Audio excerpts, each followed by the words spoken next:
Hey, it's Crystal. Okay, so I'm going to try to do this as quick as possible and make it as painless as possible. I'm going to be hopping back and forth between the original photo and the edited photo to see where my points are at. The first thing I want to go over is what I do on the photograph when I first open it up. So this is the edited version, and I'm going to hop now over to the unedited photo. I go over here to my basics panel, and I drag my highlights all the way down. I bring my shadows all the way up. And then what I do is I take my Alt or Option key. You want to hold it down and then click on the slider. And you want to slide it to the right just until little couple colored specks pop up on the screen. And I don't know if you could see that little tiny green speck, but it's on there. And then you want to hold the Alt or Option key and drag your black slider down. And you want to drag it down till a little bit more than a couple specks show up, but you want a decent amount of color on your screen. That looks pretty good. Okay, so the next thing I want to do is bump my clarity. Now what clarity does is it doesn't really sharpen the photo, but it gives the illusion that the photo is being sharpened. I'm going to hop back to my previous photograph here. I want to see where my clarity is set. I have my clarity set at 51 and my vibrance at 36. So I'll pop back over here, bring my clarity up to 51. My vibrance I'm going to bring up to 36. Now what vibrance does is it enhances some of the tones in the photograph. It doesn't increase the saturation, but it increases the colors within the photograph that don't normally get adjusted with saturation, if that makes any sense. Alright, so now that I've done the basics panel, oh, one more thing. I removed my exposure. Now on this one, I think I had my exposure somewhere around 61. Let me see what it's on this one. Okay, so I had it at 75. Now the exposure I always adjust last because all of the other adjustments kind of dull down the photo quite a bit. Now you can change the exposure to your liking. I think I liked it at 75 because of once my editing was over, the overall look that I had gotten from it. Okay, so the next thing I want to do is go down to my detail, and I bring my sharpening up. Typically they say that bringing your sharpening in the 70 range and then bringing your luminance up into the 40 range and not touching anything else is ideal. However, for this photograph, and because it's a portrait photograph, I don't like how smooth it makes their faces look. So for this one, I actually had the luminance down quite a bit because I still want the detail in their face to show. I'll back to my other screen, see where my settings were.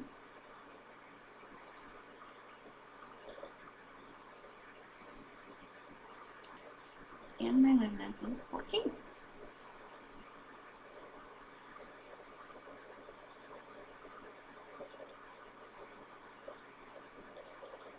And I have it at 15. Okay, so we're going to leave it there because that looks kind of good.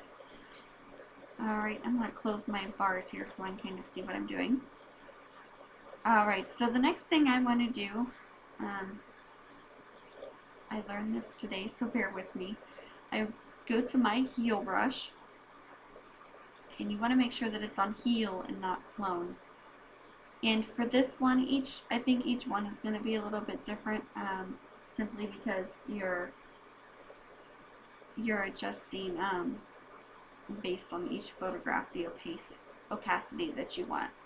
So for this one, what I'm going to do, and I'm only going to do small sections because bigger sections, it's kind of hard to do on his face. So I just take my brush and I move it along, and I'm going to move it over here to his forehead. And what I'm doing right now is tackling the shininess on his head. Now, as you can see, if I move the opacity slider, you can kind of see what it does to his head up there and that up here where we're trying to change it. And I had it down at 17, which I think is a pretty good number for this particular photo. So I'm going to leave my opacity right around there. Okay, so then I'm going to go in with my brush again, and I'm going to hit the side of his head. And for some reason, it picks a spot that it thinks is best, but I always move it to an ideal location. And for this one, it's his forehead, because that's where I seem to find the best combination for this. Alright, now I'm going to tackle this shiny spot of his head. And again, I'm going to move this. I want to make sure I stay away from the other shiny areas on his face. Okay, so that looks pretty good. I don't know if you can tell the difference already, but click this off and on, and you can kind of, there's your off, and there is on. So you can see the difference that it's already made up here in his head. The other thing that I noticed that kind of bugs me, I go to the clone brush and make sure it says clone. I want my opacity all the way up. I still want a feather on this because I don't want it to be too hard. And I'm going to increase my brush size just a little bit. And I'm going to drag right along this green plant. And I'm going to take my little tool, and the way I move this, I just grab that with my mouse and then just drag it where I want it. Okay, and that looks pretty good to me. You could smooth that out a little bit more, I'm sure, but for right now, I think that works pretty good. Okay, so the next thing I'm going to tackle are my brushes, and this is the last thing that I do. So I'm going to start with his head. We're going to start with this part right here. This brush right here, I have the exposure at -21, the highlights at -51, and the shadows at -54.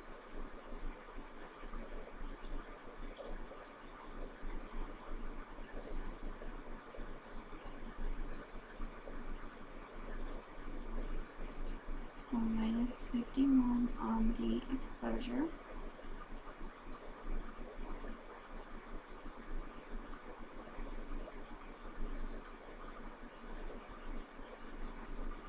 Apologize, I have to go back and forth. Okay, the highlights -51, the exposure at -21, and the shadows at -54. So I'm going to switch back to my other screen again. I apologize. Hope you can follow along with me. I'm just going to click and type it because it's easier. -0.21. And this was at -54. Okay. And then what I did is I went in and I just painted right along the side of his head right here to kind of get rid of that shininess on his face. And I did her hair right up here too, because it looks like there's a little bit of clipping. It's kind of overexposed right up in here. Okay. Now we're going to move along to the next brush. The next one that I used, this one is the skin softening. Now again, when you go to soften skin brush, it's going to bump this clarity all the way down to 0, and I like to move it up so that there still is texture in the faces. So on this one I have it at minus 42, so we will hop back over here. I'm going to go down to soften skin.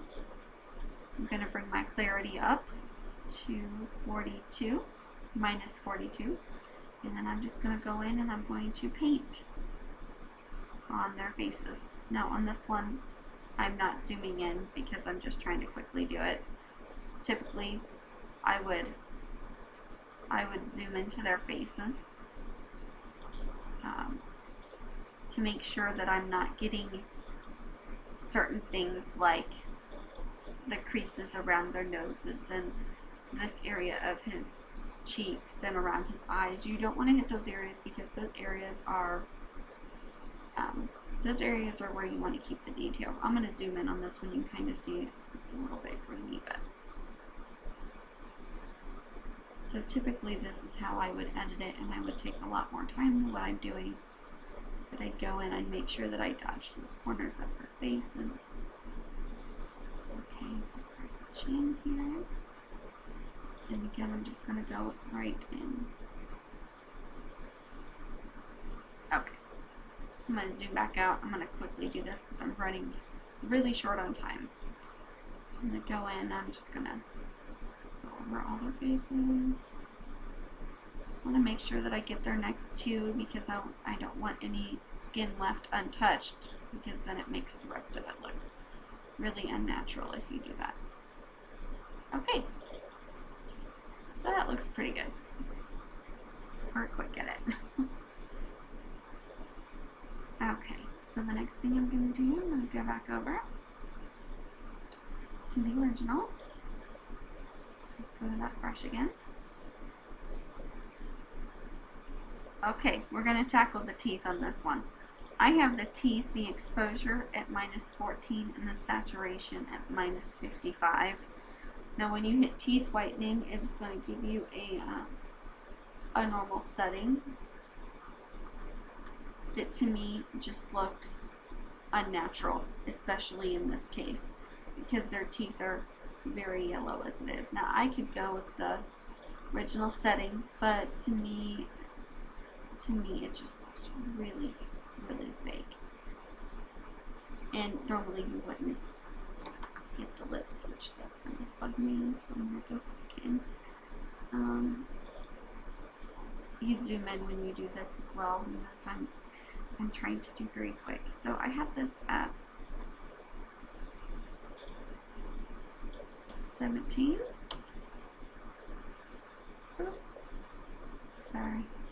I had it at minus 0.17.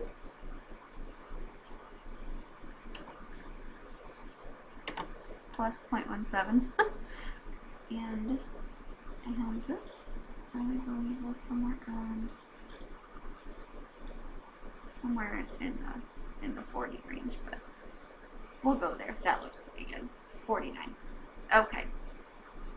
Another thing that I did is I went in, and their eyes, you can't really see it here, but I went in and just touched the whites of their eyes just to kind of bring them up a little bit so they don't look, I think they look a little bloodshot and red in a couple of areas. So I just go in and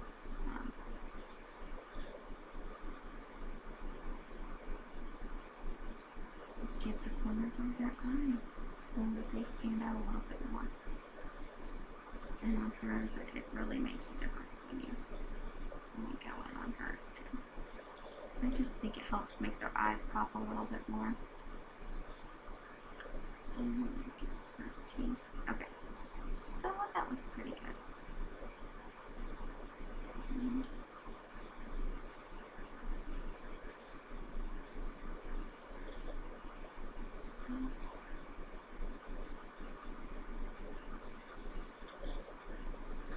okay, for this one I tackled the shininess or the shadows that's on her forehead. I'm going to have to make 2 videos, so I'm actually going to pause this one and I will come back to the rest of the editing on this.